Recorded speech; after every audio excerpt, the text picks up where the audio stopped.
প্রাথমিকে শূন্যপদ বৃদ্ধির দাবিতে ফের রাজপথে চাকরি প্রার্থীরা।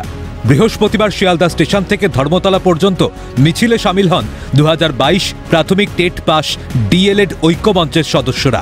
2017 পর দীর্ঘ 5 বছর পর 2022 প্রাইমারি টেট পরীক্ষা হয়, কিন্তু এখনো পর্যন্ত ইন্টারভিউর প্যানেল প্রকাশ হয়নি মেধা তালিকা।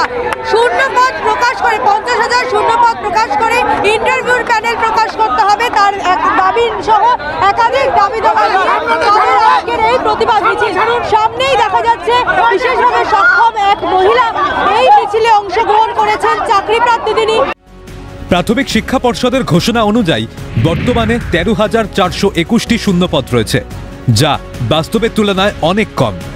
2022 সালে টেট উত্তীর্ণদের কথায় প্রাথমিকের এই নিয়োগ প্রক্রিয়ায় আবেদন করবেন 2014, 2017, 2022, 2023 সালের টেট উত্তীর্ণরা। মুখ্যমন্ত্রী মমতা বন্দ্যোপাধ্যায় আগেই বলেছিলেন প্রাথমিকে 50,000 শূন্যপদ রয়েছে, তাহলে এত কম শূন্যপদ কেন ঘোষণা করা হলো পর্ষদের তরফে? প্রশ্ন বিক্ষোভকারীদের। 2.5 বছরের উপর আন্দোলন করছি। আমাদের পর্ষদ সভাপতি আমাদেরকে প্রতিশ্রুতি দিয়েছিলেন যে আমাদেরকে যত দ্রুত সম্ভব 50,000 নোটিফিকেশন দিয়ে আমাদের স্কুলে পাঠাবেন। সেইটা না হয়ে আজকে 2.5 বছর পর 13,421টা শূন্যপদ খাইয়ে দিয়ে আমাদেরকে চুপ করানোর চেষ্টা করা হচ্ছে। কেন? আজকে যেখানে 2,215টা স্কুলে একটার বেশি শিক্ষক নেই, অর্ধেকের বেশি প্রাথমিক স্কুলগুলো বন্ধ হয়ে যাচ্ছে, খেটে খাওয়া ছেলে মেয়েগুলো কীভাবে জীবিকা নির্বাহ করবে সেটা বুঝতে পারছে না।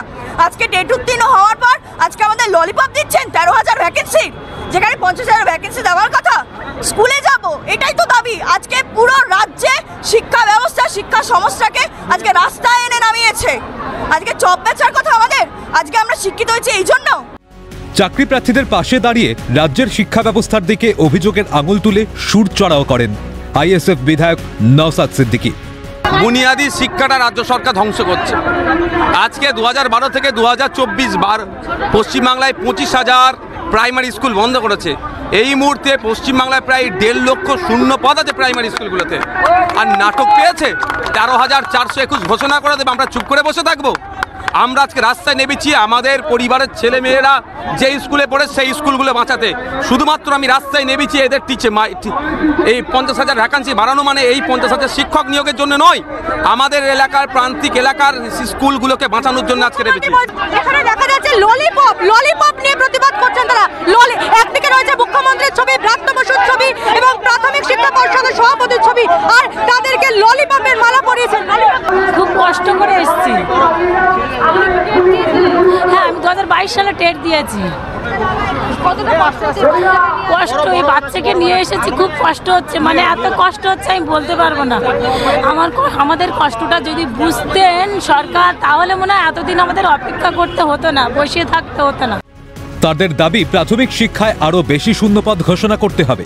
13,421, 1 লক্ষের পরিবর্তে মাত্র 13,421 ভ্যাকান্সি, যেখানে 2022 টেটে উত্তীর্ণ প্রায় 60,000 এবং 2023 টেটে উত্তীর্ণ প্রায় 6,000। তাহলে এই হিউজ যে আমাদের টেট পরীক্ষার্থী যারা কোয়ালিফাইড, তাদের ভবিষ্যৎ কি হবে? আমরা তো আশায় আছি, মুখ্যমন্ত্রী তো কোনো রকম হস্তক্ষেপ করছেন না আমাদের দিকে। আমরা অনেক দিন, আজকে 5-6 বছর ধরে আমরা বঞ্চিত হয়ে আছি, কিন্তু আমাদের রাজ্যের মুখ্যমন্ত্রী যদি একটু অনুনয় বিনয় করে আমাদের দিকে একটু দেখেন, তাহলে আমরা কিন্তু সবাই পর্যাপ্ত যে শূন্যপদ আছে, আমরা কিন্তু সবাই পর্যাপ্ত ভ্যাকেন্সিতে আমরা কিন্তু চাকরিটা পেয়ে যাব। কিন্তু উনি কোনো প্রকারের শূন্যপদ দিচ্ছেন না। সামান্য একটা শূন্যপদ দিয়েছে 13,421 ভ্যাকেন্সি। বেশিরভাগ প্রাথমিক স্কুল শিক্ষকের অভাবে ধুঁকছে। এত কম শূন্যপদ হলে প্রাথমিকের স্কুলগুলোকে বাঁচানো কার্যত অসম্ভব হয়ে পড়তে পারে। অবিলম্বে নিয়োগ বৃদ্ধির দাবি জানিয়ে মিছিল শেষে ডেপুটেশন জমা দেন তারা। তাদের হুঁশিয়ারি, 1 মাস অপেক্ষার পর মুখ্যমন্ত্রী যেখানেই সভা করবেন সেখানেই প্রতিবাদ কর্মসূচির ডাক দেবেন তারা। মিছিল শেষে তারা ডেপুটেশন দেবেন, পর্ষদ সভাপতিকে জবাব দিতে হবে। রাজ্যের মুখ্যমন্ত্রী, রাজ্যের শিক্ষামন্ত্রীকে এই নিয়োগ কেন দীর্ঘদিন ধরে আটকে রয়েছে, জবাব চাইছেন তারা। অন্যদিকে প্রাথমিকে কার্যত শিক্ষক শিক্ষিকাদের টেট বাধ্যতামূলক করায় সুপ্রিম কোর্টের নির্দেশ নিয়ে চাপে রাজ্য সরকার। রাজ্যের প্রাথমিক স্তরের পড়াশোনায় এর প্রভাব পড়তে পারে বলে আশঙ্কা প্রশাসনের। এখন এই নিয়োগ জট কবে কাটে সেদিকেই তাকিয়ে রাজ্যের মানুষ। ক্যামেরায় গোপাল তপাদার ও জ্যাকি সিং এর সঙ্গে রেশমি দাস ও অভিরূপা সাহার রিপোর্ট, ক্যালকাটা নিউজ।